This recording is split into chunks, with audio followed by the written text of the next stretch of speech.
দর্শক, মৌলভীবাজারের বন্যার আরও খবর জানাতে সরাসরি যুক্ত হচ্ছেন চৌধুরী ভাস্কর ভৌম।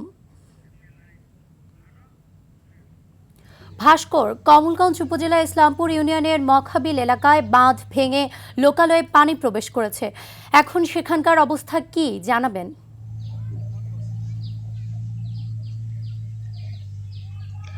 সদয় আপনাকে জানিয়ে রাখি, মৌলভীবাজারের কিন্তু দুটি উপজেলা বন্যা কবলিত হয়েছে। সেটার মধ্যে হচ্ছে কিন্তু রাজনগর উপজেলা, ট্যাংরা ইউনিয়ন এবং কমলগঞ্জ উপজেলা। এই দুটি এলাকাতেই কিন্তু বন্যা কবলিত হয়েছে। তো এই দুটি এলাকার দুটি বাঁধ ভেঙে কিন্তু প্রায় 15টি গ্রাম প্লাবিত হয়ে কিন্তু এই পানিগুলো কিন্তু মানুষের বাসা বাড়িতে কিন্তু চলে আসে। তো সেই সাথে সাথেই কিন্তু মানুষজন কিন্তু আশ্রয়ন কেন্দ্রে আশ্রয় নেন। প্রায় 4000 মানুষ কিন্তু আশ্রয়ন কেন্দ্রে আশ্রয় নিয়েছিলেন। কিন্তু আসার খবর হলো আজকে সকাল থেকেই কিন্তু আশ্রয়ন কেন্দ্রে থাকা মানুষগুলো কিন্তু ওনাদের নিজ বাড়িতে ফিরতে শুরু করেছেন। পাশাপাশি বন্যা কবলিত মানুষদের মধ্যে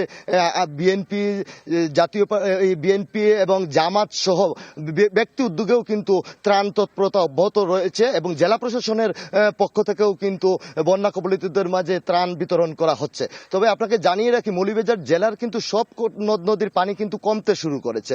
বিশেষ করে মনু নদীর পানি গতকালকে রাত পর্যন্ত কিন্তু 86 সেন্টিমিটার উপর দিয়ে বিপদসীমার উপর দিয়ে প্রবাহিত হলেও আজকে কিন্তু বিকেল 4টায় সর্বশেষ তথ্য পাওয়া পর্যন্ত সর্বশেষ তথ্যে আমরা জানতে পেরেছি যে আজ বিকেল 4টা পর্যন্ত কিন্তু মনু নদীর পানি বিপদসীমার 12 সেন্টিমিটার উপর দিয়ে প্রবাহিত হচ্ছে, যা রাতের মধ্যেই একেবারে নেমে যাবে বলে পানি উন্নয়ন বোর্ড আমাকে জানিয়েছে। তো সব মিলিয়ে মৌলভীবাজারে বন্যার পরিস্থিতি উন্নতির দিকে যাচ্ছে।